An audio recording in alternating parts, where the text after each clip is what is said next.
Hello student, ये video मैं MBA के स्टूडेंट्स के लिए बना रहा हूँ। अभी बच्चों ने आर्ट साइंस कॉमर्स बैकग्राउंड से अपना ग्रेजुएशन कंप्लीट किया है। Now they are planning for MBA. MBA में बहुत सारे स्पेशलाइजेशन है जिसको अपन डिटेल में डिस्कस करने वाले हैं। साथ के साथ एमबीए और पीजीडीबीएम में क्या डिफरेंस है इसको डिस्कस करेंगे, और कौन कौन से कॉलेजेस हैं, कितनी फीस पे कौन से स्पेशलाइजेशन को लोग प्रोवाइड करते हैं और कितना प्लेसमेंट देते हैं, इसको अपन डिस्कस करने वाले हैं। थोड़ा सा मेरे बारे में डिस्कस कर लेते हैं। 2006, ज्यादा वीडियो लेंथी हो जाएगा तो छोटा सा डिस्कस कर लेते हैं। 2006 से मैं पढ़ा रहा हूँ और बेसिकली मेरा क्लासेस चलता है। एमबीए और बीबीए के स्टूडेंट्स में पढ़ाता हूँ। एमबीए के क्लासेस ये आपको दिखाई दे रहे होंगे, क्लासेस में लेता हूँ। एक छोटी सी पीडीएफ है, ये मैं आपको शेयर करने वाला हूँ। व्हाट्सएप पे शेयर भी करूंगा आपको, मतलब यूट्यूब के डिस्क्रिप्शन में डालने वाला हूँ। इस पीडीएफ पे पूरा डिटेल मिल जाएगा। मैं बेसिकली हर साल बच्चों को IIM अहमदाबाद लेके जाता हूँ। उसके बाद में ये घूमने के हिसाब से गोवा वगैरह, बिरला सिटी। अब एमबीए के स्टूडेंट्स हैं तो एंजॉय भी करते हैं साथ के साथ। ये देखिए, यहाँ पे आपको एमबीए की बुक्स मिल जाएंगी। First sem, second same, third same, fourth same की सारी बुक्स मिल जाएंगी, वीडियोस मिल जाएंगी। जैसे आप इसको क्लिक करेंगे यूट्यूब पे लेके जाएगा, प्लेलिस्ट खुल जाएगी और सारे वीडियोस आपके सामने आ जाएंगे। यहाँ से आप अकाउंट्स का बेसिक कवर कर सकते हैं। उसके अलावा बहुत सारी चीजें जो कवर कर सकते हैं। अलग अलग सब्जेक्ट्स आपको मिल जाएंगे। हर सेमेस्टर के सब्जेक्ट्स मिल जाएंगे, बीबीए के सब्जेक्ट्स मिल जाएंगे। अच्छा, एक सबसे इंपॉर्टेंट चीज मैं बताता हूँ। बेसिकली मैं राइटर भी हूँ। ये देखो, 2008 से मैं बुक लिख रहा हूँ, तो 2008 से ये सारी बुक्स लिख रहा हूँ। ये पीडीएफ में डिस्क्रिप्शन में डालूंगा, क्लिकेबल है। और साथ के साथ ये बुक्स के अलावा यहाँ पे आपको दिखाई देगा, ये मेरे रिजल्ट्स हैं, एमबीए के रिजल्ट्स मिल जाएंगे। और ये मेरा डिटेल एड्रेस वगैरह सब मिल जाएगा आपको यहाँ पे। ये पीडीएफ में डिस्क्रिप्शन में डालूंगा, इसमें मिल जाएगी आपको। अब देखिए, अपन एक एक करके सारी चीजें डिस्कस करते हैं। थोड़ा सा ये डिस्कस करते हैं एमबीए में और पीजीडीबीएम में क्या डिफरेंस है। ये आपको एमबीए दिखाई देगा और नीचे दिखाई देगा आपको post graduate diploma in management. तो अगर एमबीए की मैं बात करता हूं तो एमबीए में करीब करीब फीस कम रहती है एज कंपेयर टू पीजीडीबी। उसका रीजन क्या है? क्योंकि यहाँ पर जो यूनिवर्सिटी रहेगी वो गवर्नमेंट यूनिवर्सिटी रहती है। कॉलेज तो प्राइवेट रहेगा बट यूनिवर्सिटी कौन सी चलेगी? गवर्नमेंट। तो यहाँ पे हमेशा फीस आपको कम मिलेगा। और करीब करीब कॉलेजेस यहाँ पर भी 1 साल के अंदर इंटर्नशिप लगाए थे। देखिए, इतने सालों से मैं पढ़ा रहा हूँ, बच्चों को देख रहा हूँ, अलग अलग कॉलेज से बच्चे निकलते हैं। जॉब को लेकर सबसे बड़ी प्रॉब्लम आती है। अगर बच्चे का जॉब नहीं लगाना तो मतलब नहीं है उसको एमबीए करने का। 2 साल उसने कंप्लीट भी किया, पैसा भी लगा दिया, और वो अगर घर ही बैठना है तो 2 साल पहले ही बैठ जाओ। Why to waste the money? तो यहाँ पे क्या है कि कॉलेजेस क्या करते हैं, कुछ कॉलेजेस वो 6 महीने से 1 साल के अंदर अंदर इंटर्नशिप लगा देंगे आपकी। इंटर्नशिप के अंदर आप लोग जॉब करेंगे और जॉब के साथ में जो भी पैसा आप निकालेंगे वहां से, वो कॉलेज की फीस भरेंगे। और साथ के साथ आपको एक्सपीरियंस भी होगा, और वो experience at the time of job आपके काम आएगा।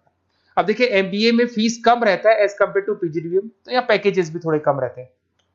दूसरा, अगर मैं पीजीडीबीएम की बात करता हूं तो यहाँ थोड़ा सा फीस स्ट्रक्चर ज्यादा रहते हैं। यहाँ भी इंटर्नशिप लगवा देते हैं लोग, और यहाँ फीस स्ट्रक्चर ज्यादा होने से आपका पैकेज भी थोड़ा ज्यादा रहता है। अब देखिए, यहाँ पर थोड़ा सा जो कैरिकुलम है, बोलते हैं कि एडवांस कैरिकुलम एमबीए भी यूज नहीं करते हैं, बट यहाँ पे एडवांस कैरिकुलम यूज करते हैं। बट करीब करीब आजकल गवर्नमेंट यूनिवर्सिटी भी अपग्रेड होगी, तो अपना कैरिकुलम वो लोग अपग्रेड कर रहे हैं, तो ऐसा कोई ज्यादा डिफरेंस नहीं आता। पैकेज को लेके थोड़ा डिफरेंस आता है। तो ये सारी चीजें अपन डिस्कस करते हैं। साथ के साथ सबसे इंपॉर्टेंट चीज, specialisation. Business analytic, fintech, marketing, HR, IT, operation, supply management, इनको अपन डिस्कस करते हैं। कौन सा स्पेशलाइजेशन कितने का पैकेज देता है, सबसे इंपॉर्टेंट चीजें अपन डिस्कस करने वाले हैं। यहां से देखो, आपको दिखाई देगा एमबीए इन बिजनेस एनालिटिक। देखिए, बिजनेस एनालिटिक का काम होता है, कंपनी का पास डेटा एनालिसिस करते हैं वो लोग, और कंपनी को किस डायरेक्शन में जाना है, क्या कंपनी को करना है, क्या नहीं करना है, उसका पूरा एनालिसिस करते हैं बिजनेस एनालिटिक में। ये बेसिकली रिसर्च का जॉब होता है। टॉप मैनेजमेंट को आप एडवाइस देते हुए दिखाई देंगे, क्या करना चाहिए, क्या नहीं करना चाहिए। टॉप मैनेजमेंट आपकी बात मानता है, क्योंकि आपने पूरा रिसर्च करके बताया कि कंपनी के क्या प्रॉब्लम है, क्या नहीं है, वो डिस्कस करते हैं इसमें। इसको करने के बाद बच्चा डेटा साइंटिस्ट बन सकता है, बिजनेस एनालिटिक बन सकता है, एनालिटिकल कंसल्टेंट बन सकता है। अगर वो डेटा साइंटिस्ट बनेगा तो उसका टीसीएस, इन्फोसिस, विप्रो में जॉब लगेगा, और 6 लाख से 8 लाख तक का एवरेज सैलरी है। मतलब एवरेज मतलब ये जो फ्रेशर्स को मिलता है। बिजनेस एनालिटिक अगर बनता है तो डिलॉइट में जा सकता है, एचसीएल में जा सकता है, 7 से 8 लाख का पैकेज मिलेगा। ऐसे आपको एनालिटिकल कंसल्टेंट बन सकता है, प्रोडक्ट एनालिस्ट बन सकता है, रिस्क मैनेजमेंट, रिस्क एनालिस्ट बन सकता है। रिस्क एनालिटिक के अंदर 6 से 10 लाख का पैकेज है, ICICI bank, HDFC, axis bank लेके जाती है। तो बेसिकली एनालिटिक्स कहीं ना कहीं रिसर्च बेस्ड वर्क है। दूसरा आते हैं, सबसे इंपॉर्टेंट है भैया, एमबीए इन फिनटेक बहुत ज्यादा चल रहा है। ये डिमांडिंग कोर्स है। बिजनेस एनालिटिक और फिनटेक का सबसे ज्यादा डिमांड चल रहा है। अगर मैं फिनटेक की बात करता हूं तो फिनटेक के अंदर कहीं ना कहीं आईटी और फाइनेंस को मिक्स किया जाता है। आपने कभी गूगल पे, पेटीएम, फोन पे यूज किया होगा। आप किसी को जब पैसा पे करते हो तो आपके अकाउंट से पैसा कट जाता है, सामने के अकाउंट में आ जाता है वो पैसा।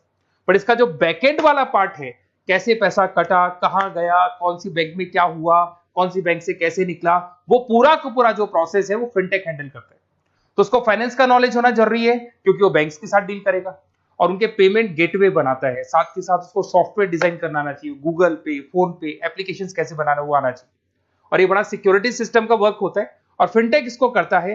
इसके अंदर आपको जो कंपनीज मिलेंगी, पेटीएम, रेजर पे, पॉलिसी बाजार दिखाई देंगे आपको, फाइनेंशियल फिनटेक एनालिस्ट बन सकते हैं, प्रोडक्ट मैनेजर बन सकते हैं इसमें, फोन पे, क्रेडिट, यूपे कंपनीज आपको दिखाई देंगी। 8 से 10 लाख का पैकेज है। उसके बाद में फिनटेक एनालिस्ट बन सकते हो आप। ऐसे आपका रिस्क कंप्लायंसेस मैनेजर बन सकते हैं जिसके अंदर आपको ये बैंक्स दिखाई दे जाएंगी सारी की सारी। साइबर सिक्योरिटी स्पेशलिस्ट बन सकते हैं जैसे इन्फोसिस, टीसीएल, विप्रो। तो कहीं ना कहीं फिनटेक का भी मार्केट में बहुत जबरदस्त डिमांड है और न्यूज़पेपर में भी आया था गवर्नमेंट को जो आईटी सेक्टर के जो लोग हैं फिनटेक वालों की जरूरत है। देखो साथ के साथ आपको फाइनेंस दिखाई देगा, तो बड़ा कॉमन है, बहुत सालों से चल रहा है और बहुत इंटरेस्टिंग है। जो लोग कॉमर्स बैकग्राउंड से हैं वो लोग फाइनेंस लेते हैं। इवन आर्ट्स और साइंस वाले भी फाइनेंस में एक्सेल करते हैं। यहाँ पूरा स्टॉक मार्केट मिलेगा, डेरिवेटिव मार्केट मिलेगा। यहाँ पे आप फाइनेंशियल एनालिस्ट बन सकते हैं। डिलॉइट जैसी कंपनी आपको लेके जाएगी। 6 से 10 लाख का पैकेज एवरेज है ये, बाकी एक्सपीरियंस के साथ पैकेज बढ़ जाता है। इन्वेस्टमेंट बैंकर बन सकते हैं आप। इसमें गोल्डमैन स्मिथ हो गया, जेपी मॉर्गन हो गए, ऐसी कंपनीज में आपकी जॉब लग सकती है।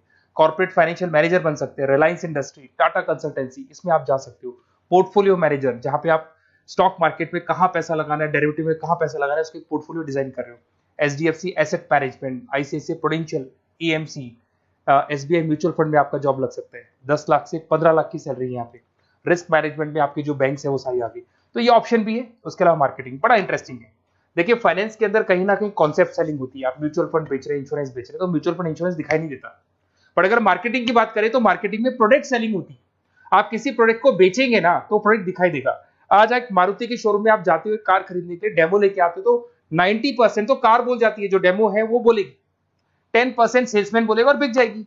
But in case of finance concept selling होती है। भैया एक पेपर पे पूरा म्यूचुअल फंड लिखा है, इंश्योरेंस लिखा है, उसको समझाना पड़ता है। तो वहां पर वो प्रोडक्ट दिखाई नहीं दे रहा, उसको आपको समझाना पड़ेगा। But in case of marketing product selling होती है और मार्केटिंग में अच्छी जॉब्स लग सकती है। मार्केटिंग मैनेजर बन सकते हैं आप, Hindustan Lever, Procter and Gamble, Tata group में ब्रांड मैनेजर बन सकते हैं। वही 7-8 लाख के आसपास का पैकेज रहता है, नेस्ले वगैरह में। डिजिटल मार्केटिंग मैनेजर, आजकल ऑनलाइन बिजनेस बहुत चल रहे हैं, फ्लिपकार्ट, अमेजन, पेटीएम के अंदर सेल्स मैनेजर बन सकते हैं आप, प्रोडक्ट मैनेजर बन सकते हैं, एडवर्टाइजमेंट मैनेजर बन सकते हैं। ये पीडीएफ में मैं डिस्क्रिप्शन में डालने वाला हूं, वहां से आपको पीडीएफ मिल जाएगी।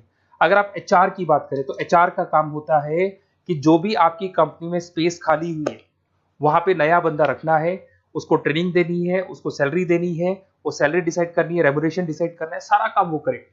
कौन काम कर रहा है, कौन नहीं कर रहा है, सारे एम्प्लॉइज का परफॉर्मेंस देखेगा और जो एम्प्लॉइज नहीं वर्क कर रहे हैं उनको निकालना है या उनको मोटिवेट करना है, जो भी करना है वो सारा काम एचआर का होता है।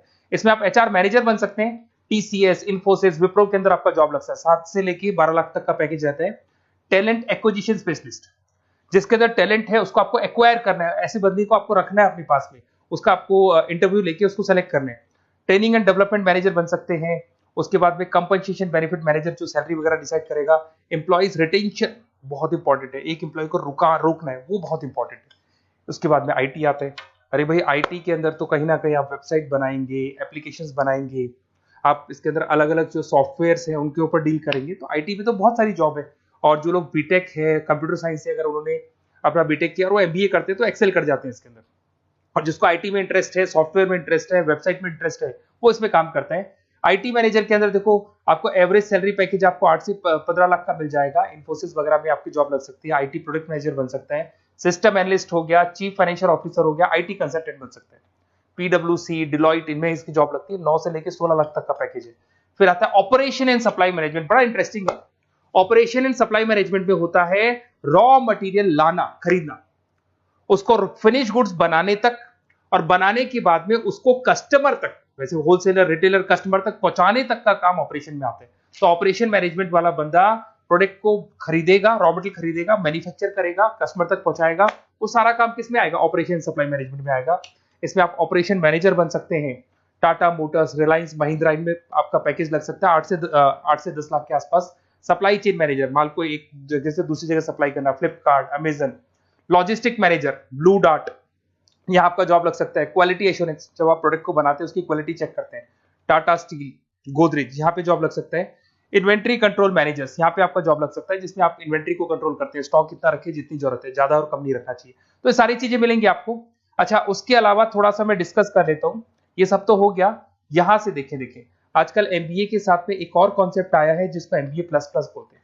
ये सारी कंपनीज हैं जहाँ पे आपका जॉब लगेगा, that is Motilal Oswal, SBI, इन सब में जॉब लग सकता है। और आजकल एक और कॉन्सेप्ट है जिसको अपन बोलते हैं MBA plus plus. MBA plus plus के अंदर क्या है, बेसिकली वो पूरा का पूरा जो गेम है ना, वो फाइनेंस का गेम है, जिसको अपन फाइनेंशियल एनालिस्ट बोलते हैं। इसमें थोड़ा सा फीस में वेरिएशन आता है, अराउंड 40-50 हज़ार का वेरिएशन आता है। बट ये जो एमबीए का जो प्लस प्लस वाला प्रोग्राम है ना, ये बड़ा इंटरेस्टिंग प्रोग्राम है और आजकल मार्केट में चल भी रहा है। इसमें फाइनेंशियल एनालिस्ट, याद है अभी फाइनेंशियल एनालिस्ट की जॉब देखी थी, वो पोर्टफोलियो मैनेजर बन रहा है, स्टॉक मार्केट में इन्वेस्टमेंट कैसे करना है वो लोगों को बता रहा है, और पूरा मतलब एक इन्वेस्टमेंट फंडा उसमें अंदर आकर फंडामेंटल टेक्निकल ये सब आता है। तो यहाँ पर क्या है, जॉब गारंटी भी 100% और फाइनेंशियल लिस्ट का प्रोग्राम भी अच्छा है। कुछ कॉलेजेस हैं जो अपने कैरिकुलम में इसको ऐड करके रखते हैं और इसकी जरूरत भी है। जो फाइनेंस लेगा उसके लिए अगर ये प्रोग्राम वो कर लेता है तो वो सेफ है, 100% सेफ है। इसके अंदर देखो आपको जॉब गारंटी वगैरह ये सब तो मिलेगा ही मिलेगा। इसमें प्रिंसिपल ऑफ अकाउंटिंग, उसके बाद में financial analyst, capital budgeting, forecasting, financial modelling वगैरह ये सब सिखाया जाएगा आपको। प्रोजेक्ट फाइनेंसिंग हो गया, ये सब सिखाया जाता है इसके अंदर। वैल्यूएशन ऑफ बिजनेस हो गया, वैल्यूएशन ऑफ इक्विटी हो गया। उसके बाद में आपका एक्सेल वगैरह ये तो सब सिखाएंगे, बेसिक है सारा। सैप, एसक्यूएल, पाइथन वगैरह ये सिखाना ही पड़ेगा क्योंकि सारी चीजें काम आती है। तो ये सारे प्रोग्राम्स हैं, इनके ऊपर अपन डिस्कस करते हैं। और साथ के साथ ये कंपनीज हैं जहाँ पे आपकी जॉब लग सकती है। और देखिए लास्ट में एक इंपॉर्टेंट चीज, बेसिकली मेरी क्या क्लासेस बहुत ज्यादा रहती है, मैं आधे टाइम क्लास में रहता हूँ। ऑनलाइन ऑफलाइन दोनों मोड पे क्लासेस चलती है मेरे पास में। ऑल ओवर इंडिया से स्टूडेंट्स हैं एमबीए के, और वो बताते हैं कौन सा कॉलेज कैसा है, कहाँ एडमिशन लेना चाहिए। तो आप एक काम करें, जब भी आपको मेरे से बात करनी हो ना, तो उससे पहले एक मैसेज डाल के छोड़ दें कि आपका नंबर, आपका नेम, सिटी, स्टेट, कोर्स और कहाँ से आपका एमबीए कर रहे हैं। और जितने भी कॉलेजेस है, देखो इतना टाइम नहीं था कि वीडियो में अपन डिस्कस करें, बट जितने भी कॉलेजेस हैं आप जैसे ही लिख के देंगे कि मेरे को इस सिटी में, स्टेट में कॉलेज चाहिए, तो मैं आपको पूरा डिटेल भेज दूंगा हर कॉलेज का, कौन से कॉलेज में प्लेसमेंट है, कौन सा कॉलेज कौन सा स्पेशलाइजेशन देता है, कौन से कॉलेज में इंटर्नशिप कब लगती है, वो डिटेल में डिस्कस करेंगे। बट ओपन फोन पे डिस्कस कर लेंगे, या मैं मैसेज कर दूंगा आपको, या मेरी टीम है वो टीम आपको कॉल कर लेगी और आपसे डिस्कस कर लेगी। Okay, best of luck. अगर किसी कॉलेज में कोई डाउट आए आपको कि कौन से कॉलेज में एडमिशन लेना है, कितना पैकेज मिलेगा, वो अपन डिटेल में डिस्कस कर लेंगे। Okay, best of luck.